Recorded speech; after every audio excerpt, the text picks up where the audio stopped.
नमस्कार, आदाब, सत श्री अकाल और अस्सलाम वालेकुम। मैं हूं मोहम्मद अहमद काज़मी, लेकर आया हूं आपका पसंदीदा कार्यक्रम नज़र दुनिया पर।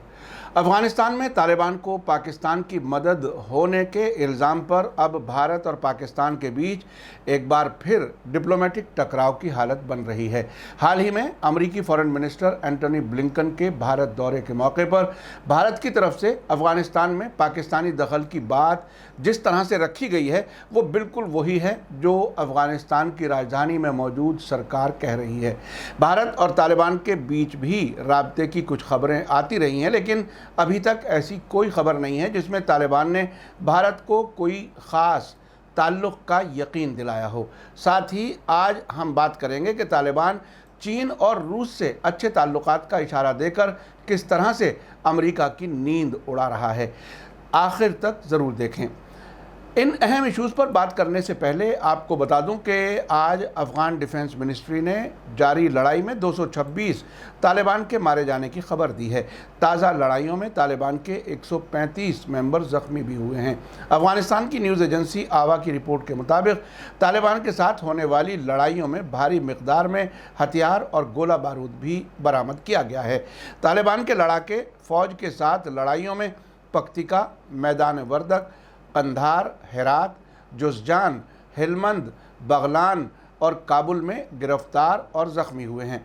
आगे बढ़ने से पहले आपसे गुजारिश है कि अगर आपने अभी तक media star world YouTube channel subscribe नहीं किया है तो सब्सक्राइब कर लें और घंटी दबाना ना भूलें। और अगर आप हमें फेसबुक पर देख रहे हैं तो हमारे पेज को लाइक करें ताकि हमारी हर नई वीडियो की खबर आपको सही वक्त पर मिल सके। अगर हमारी खबर सच्ची और अच्छी लगे तो अपने व्हाट्सएप ग्रुप, फेसबुक, इंस्टाग्राम और ट्विटर अकाउंट पर ज़रूर शेयर करें ताकि मीडिया स्टार वर्ल्ड की खबरें दुनिया भर तक पहुंच सकें। आज की बड़ी खबर है कि अफ़गानिस्तान के मामलात पर भारत और पाकिस्तान के बीच डिप्लोमेटिक तनाव बढ़ रहा है। अमेरिका के फ़ॉरेन मिनिस्टर एंटनी ब्लिंकन के हालिया भारत दौरे के मौके पर फ़ॉरेन मिनिस्टर एस जयशंकर ने अफ़गानिस्तान में पाकिस्तान के रोल पर बोलते हुए कहा है कि अफ़गानिस्तान की सार्वभौमिकता यानी सॉवरेनिटी और आज़ादी तभी यकीनी की जा सकेगी जब वहाँ गंदा असर डालने वालों पर रोक लगे। अफ़गानिस्तान में तेज़ी से ज़मीन पर कब्ज़ा कर रहे तालिबान का सबसे बड़ा सपोर्टर पाकिस्तान है। भारत का कहना है कि पक्की खबर है कि पाकिस्तान से अब भी गैर मुल्की टेररिस्ट लड़ने के लिए अफ़गानिस्तान भेजे जा रहे हैं। तकरीबन 10,000 पाकिस्तानी टेररिस्ट अब भी तालिबान की तरफ से वहाँ लड़ रहे हैं। पाकिस्तान से तालिबान को रसद सामान लगातार पहुंच रहा है और पाकिस्तान के अस्पतालों में तालिबान के ज़ख्मियों का इलाज जारी है। भारत के फ़ॉरेन मिनिस्टर एस जयशंकर ने कहा कि अमेरिका के फ़ौजियों के अफ़गानिस्तान छोड़ने के बाद जो होगा उसके नतीजे वहाँ के शहरियों को भुगतने पड़ेंगे।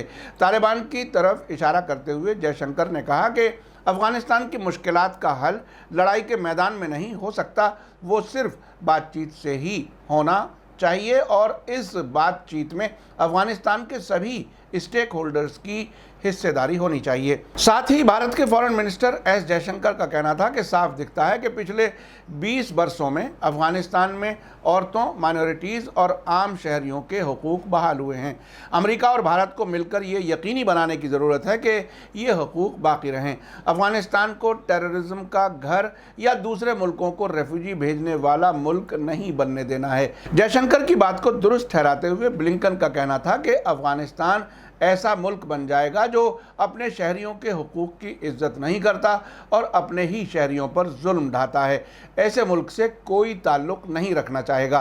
ब्लिंकन के मुताबिक अफ़गानिस्तान में सिर्फ एक ही सही रास्ता है कि सभी स्टेक होल्डर्स बातचीत की मेज़ पर बैठें और लड़ाई को अमन के साथ ख़त्म करने पर राज़ी हो जाएं। भारत के फ़ॉरेन मिनिस्टर के ज़रिए अफ़गानिस्तान में पाकिस्तान से टेररिस्ट भेजे जाने की बात कहे जाने के एक ही दिन बाद अफ़गानिस्तान हुकूमत ने भी अपना ये इल्ज़ाम दोहराया है। अफ़गानिस्तान के प्रेसिडेंट अशरफ गनी के स्पोक्सपर्सन मोहम्मद अमीरी ने कल कहा है कि हालिया महीनों में पाकिस्तान से दसियों हज़ार टेररिस्ट अफ़गानिस्तान आए हैं और ये सिलसिला लगातार जारी है। उन्होंने कहा कि इसके अलावा 15,000 और टेररिस्ट को अफ़गानिस्तान आने के लिए तैयार किया जा रहा है ताकि वे अफ़गानिस्तान में गड़बड़ी और फैला सकें। इससे पहले अफ़गानिस्तान के प्रेसिडेंट अशरफ गनी ने कहा था कि पिछले एक महीने के दौरान पाकिस्तान और दूसरे मुल्कों से 10,000 गैर मुल्की टेररिस्ट अफगानिस्तान आए हैं। अफगानिस्तान के प्रेसिडेंट हाउस ने बार बार जोर देकर कहा है कि तालिबान पाकिस्तान की प्रॉक्सी जंग को अफगानिस्तान में आगे बढ़ा रहा है। आपको बता दूं कि पाकिस्तान टेररिस्ट को अफगानिस्तान भेजने से मुताल्लिक अफगान सरकार के दावों को रद्द करता रहा है। पाकिस्तान के प्राइम मिनिस्टर इमरान खान ने हाल ही में कहा है कि अफगानिस्तान की बिगड़ती हालत के लिए उनके मुल्क के खिलाफ बार बार इल्ज़ाम लगाना अफसोसनाक है। उन्होंने कहा है कि इस्लामाबाद हमेशा अमन और अपने पड़ोसी मुल्क में ऐसी सरकार चाहता है जिसमें सभी स्टेक होल्डर्स की नुमाइंदगी हो, क्योंकि ये दोनों मुल्कों की भलाई के लिए बेहतर होगा। इमरान खान ने कहा है कि पाकिस्तान तालिबान का स्पोक्स पर्सन नहीं है और ना ही इससे कोई लेना देना है कि वो अफगानिस्तान में क्या कर रहा है।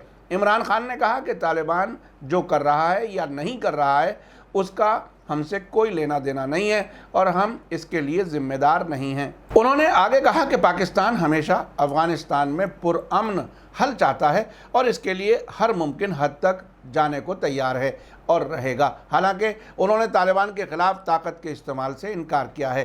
पाकिस्तान के बड़े अखबार डॉन के मुताबिक 2 दिन पहले प्राइम मिनिस्टर इमरान खान ने कहा है कि अमेरिका ने अफगानिस्तान में हकीकत में गड़बड़ की है। इमरान खान ने पहले तो अफगान हमले के मकसद पर ही सवाल उठाया और फिर तालिबान के साथ कमज़ोरी की हालत से सियासी हल खोजने के लिए अमेरिका की कोशिशों पर सवाल उठाया। पिछले ट्यूसडे को अमेरिका के PBS टेलीविज़न चैनल से बात करते हुए इमरान खान ने कहा था कि मुझे लगता है कि अमेरिका ने अफ़गानिस्तान में हकीकत में बहुत गड़बड़ की है। उन्होंने ये भी कहा है कि पाकिस्तान पर तालिबान की मदद करने का इल्ज़ाम गलत है। कुछ एक्सपर्ट्स का कहना है कि अफ़गानिस्तान में तालिबान की बढ़ती हुई ताकत के बावजूद भारत ने अफ़गानिस्तान में अशरफ गनी सरकार की तरफ से पाकिस्तान के खिलाफ इल्ज़ाम को दोहराकर एक सियासी गलती की है। अभी अफ़गानिस्तान के फ्यूचर के बारे में कुछ भी यकीन के साथ नहीं कहा जा सकता, लेकिन साथ ही ये कहना गलत नहीं है कि अब के बाद अफ़गानिस्तान में जो भी सरकार बनेगी उसमें तालिबान का अहम रोल होगा। भारत के फॉरेन मिनिस्टर फरवरी 2020 में दोहा में अमेरिका और तालिबान के बीच हुए समझौते के मौके पर मौजूद थे। उसके बाद हाल ही में अफ़गान हुकूमत और तालिबान के नुमाइंदों की तेहरान में हुई मुलाकात के मौके पर भी भारत के फॉरेन मिनिस्टर ईरान पहुंचे थे और एक रिपोर्ट के मुताबिक इसमें शरीक भी हुए थे। इसी बीच तालिबान के बारे में ये भी चर्चा हो रही है कि उन्होंने चीन और रूस के साथ दोस्ती का हाथ बढ़ाकर अमेरिका के लिए मुश्किलात बढ़ा दी हैं। ईरान के पारस टुडे के ज़रिए एक अहम तबसरा किया गया है जिसमें कहा गया है कि इस वक्त अमेरिकी प्रेसिडेंट जो बाइडन को 2 चीज़ें बहुत ज़्यादा परेशान कर रही हैं। एक तो ये कि तालिबान ने इस्लामी खिलाफत कायम करने का ऐलान कर दिया है और अमेरिकी फ़ौजियों के निकलने के साथ ही वो पूरे अफ़गानिस्तान पर अपनी मोनोपोली कायम करने की कोशिश में लग गया है। दूसरी चीज़ ये है कि चीन से तालिबान की बढ़ती नज़दीकियों का मतलब ये है कि तालिबान अब अफ़गानिस्तान को सेंट्रल एशिया में चीन का अच्छा ठिकाना बना देने की सिमत में आगे बढ़ रहा है। अमेरिकी प्रेसिडेंट की ये फिक्र उस वक्त और बढ़ गई जब तालिबान का एक डेलीगेशन 28 जुलाई को मुल्ला बरादर आखुंद की लीडरशिप में बीजिंग पहुंच गया और उसने चीन के फॉरेन मिनिस्टर वांग यी और दूसरे अहम अफसरान और सियासी लीडर्स से मुलाकातें की। अफ़गानिस्तान को उसकी स्ट्रेटेजिक लोकेशन की वजह से हार्ट ऑफ एशिया कहा जाता है। 6 मुल्कों पाकिस्तान, चीन, ताजिकिस्तान, उज़्बेकिस्तान, तुर्कमेनिस्तान और ईरान से उसका ज़मीनी बॉर्डर मिलता है। अफ़गानिस्तान की 45% आबादी पश्तून है और तालिबान भी अक्सर पश्तून हैं। पारस टुडे का कहना है कि अमेरिका की मौजूदा बाइडन सरकार चीन को अपना सबसे बड़ा दुश्मन मानती है। उसकी कोशिश है कि अफ़गानिस्तान को तुर्कमेनिस्तान मूवमेंट का सेंटर बना दें, जिससे चीन में बसने वाले वीगर मुसलमानों का भी ताल्लुक़ है। यानी एक तरह से अमेरिका दोबारा वही हालात पैदा करना चाहता है जो उसने सोवियत संघ को अफ़गानिस्तान में शिकस्त देने के लिए पैदा किए थे और वियतनाम में मिलने वाली हार का बदला लिया था। मगर अमेरिका की समझ में ये बात नहीं आ रही कि अफ़गानिस्तान बदल चुका है और यही चीज़ सऊदी अरब के साथ हुई है, जो धीरे धीरे वहाबी कट्टर नज़रिए से ख़ुद को दूर करने की कोशिश में लगा हुआ है। तालिबान के स्पोक्सपर्सन मोहम्मद नईम ने ट्वीट करके बताया है कि चीनी जिम्मेदारों से मुलाकात में तालिबान ने ये यकीन दिलाया है कि अमेरिका समेत किसी को भी चीन के खिलाफ अफगानिस्तान की ज़मीन इस्तेमाल करने की इजाज़त नहीं दी जाएगी। इसके जवाब में चीनी अफसरों ने वादा किया है कि वो अफगानिस्तान की नई सरकार के साथ मजबूत ताल्लुक़ कायम करेंगे और अफगानिस्तान के रिकन्स्ट्रक्शन में अरबों डॉलर लगा देंगे। चीन ने बड़ा साफ मैसेज दिया है कि अमेरिका तबाही करता है और हम दोबारा तामीर करते हैं। पारस टुडे का कहना है कि तालिबान का रूस और चीन से करीब होना कोई हैरत की बात नहीं है। पाकिस्तान, जो तालिबान को पैदा करने वाले मुल्क के तौर पर जाना जाता है, चीन से बहुत अच्छे रिश्ते निभा रहा है। इसलिए अगर तालिबान चीन से करीब होते हैं तो ये नेचुरल है। इस वक्त बॉर्डर इलाकों पर काफ़ी हद तक तालिबान का कंट्रोल है, जबकि मुल्क के 90% इलाके भी तालिबान के कब्ज़े में चले गए हैं। तालिबान अपनी इस्लामी सरकार कायम करने के ऐलान के लिए अब आखिरी अमरीकी फ़ौजी के अफ़गानिस्तान से बाहर निकलने का इंतज़ार कर रहे हैं। पारस टुडे आखिर में लिखता है कि तालिबान ने अमरीका को शिकस्त दी है। अफ़गानिस्तान की लड़ाई में अमेरिका के तकरीबन 3,500 फ़ौजी मारे गए हैं और उसकी $2 खरब से ज़्यादा रकम डूब गई है। इसी का बदला लेने के लिए अब अमेरिका ने कतर में फ़ौजी सेंटर कायम करके मेहनत शुरू कर दी है। वो तालिबान और चीन दोनों से बदला लेना चाहता है। आपने देखा कि अमेरिका की सियासत कितनी गंदी है। हर जगह उसकी तरफ से तबाही, लूट और सरकारों को ग़ुलाम बनाने का सिलसिला है, ताकि वो हर जगह सियासी और फ़ौजी कब्ज़ा जारी रख सके। इसी के साथ मुझे दीजिए इजाज़त। आज का एपिसोड कैसा लगा कमेंट्स में ज़रूर लिखें। थैंक यू, धन्यवाद, शुक्रिया। जय भारत, जय हिंद। मीडिया स्टार वर्ल्ड के और वीडियो देखने के लिए हमारे चैनल को सब्सक्राइब करें और सीधे नोटिफिकेशन पाने के लिए बेल आइकन दबाएं। और अगर हमारी खबर सच्ची और अच्छी लगे तो अपने व्हाट्सएप, इंस्टाग्राम, फेसबुक और ट्विटर अकाउंट पर ज़रूर शेयर करें।